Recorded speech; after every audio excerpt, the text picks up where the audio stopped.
बिस्मिल्लाहिर्रहमानिर्रहीम। अस्सलाम वालेकुम दोस्तों, कैसे हैं आप सब। मैं हूं इजाज़ अंसारी और आप देख रहे हैं इजाज़ अंसारी फूड सीक्रेट्स। अल्लाह बरकत दे आपके खानों में, आपके रिज़्क में, आपके ज़ायक़े में। तो मेरे प्यारे प्यारे दोस्तों, आज मैं आपके लिए मूंग की दाल की ऐसी रेसिपी लेके आया हूँ, ये मलाई और मक्खन की तरह सॉफ्ट होगी और इसकी खुशबू पूरे मोहल्ले में फैल जाएगी।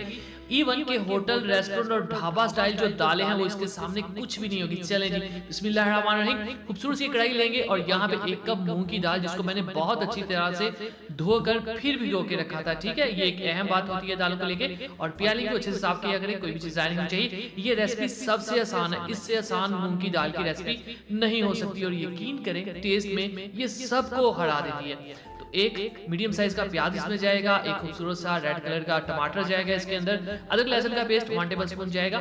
चलें जी, अब इसके अंदर हम ऐड करेंगे कुछ मसाले। यहाँ पे सिर्फ नमक 1 टीस्पून जाएगा, 1 टीस्पून भर के लाल मिर्च का पाउडर जाएगा और हल्दी जाएगी। ठीक है, हाफ टी स्पून जस्ट, और कोई मसाला ऐड नहीं करेंगे। अब आपने 3 कप इसमें पानी डाल देना, याद रखिएगा दाल 1 कप थी। ठीक है, अब हम इसको मिक्स करके ढांप के रख देंगे। अच्छा, यहाँ पे आपने इसको कम से कम 15 से 20 मिनट पकाना है। कब तक? जब तक दाल गल ना जाए। अगर प्रेशर कुकर है तो वो 4 से 5 मिनट। बिस्मिल्लाहिर्रहमानिर्रहीम। तो आपने इसको पका लेना है अच्छी तरह से और उसके बाद आपने चेक करना है कि दाल गल चुकी है, सॉफ्ट हो चुकी है या नहीं। ये देखें आप, बहुत आसानी से ये देखें ये गल चुकी है। ठीक हो गया। अब आपने क्या करना है, फ्लेम को हाई कर देना है और इसके अंदर 1 टेबल स्पून भर के खुश धनिया पाउडर ऐड करेंगे, 1/4 टी स्पून काली मिर्च ऐड करेंगे और ये है जीरा हाफ टी स्पून और हाफ टी स्पून ही मिक्स गरम मसाला ऐड करेंगे। अब आपने इसको कब तक पकाना है?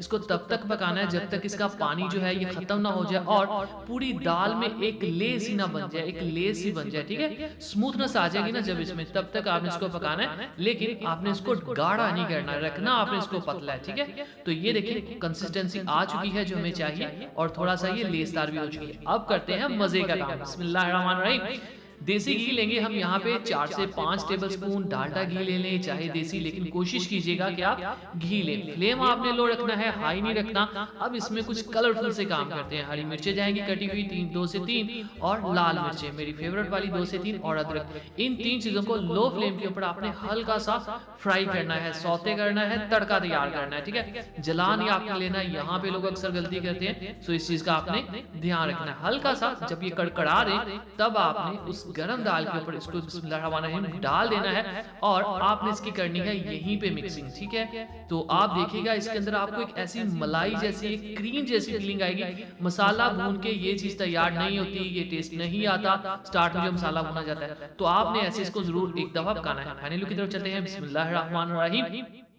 तो माशाअल्लाह अल्हम्दुलिल्लाह, देखिए जी मेरे अल्लाह की शान, उसकी रहमतें नेमतें और बरकतें जो दी उसने हमारे हाथों में हमारे खानों में। चैनल बने हैं, चैनल को सब्सक्राइब कीजिएगा, वीडियो को लाइक कीजिएगा, प्यारा सा खूबसूरत कमेंट जरूर कीजिएगा। इजाजत दीजिए, इजाजत तक अल्लाह हाफिज।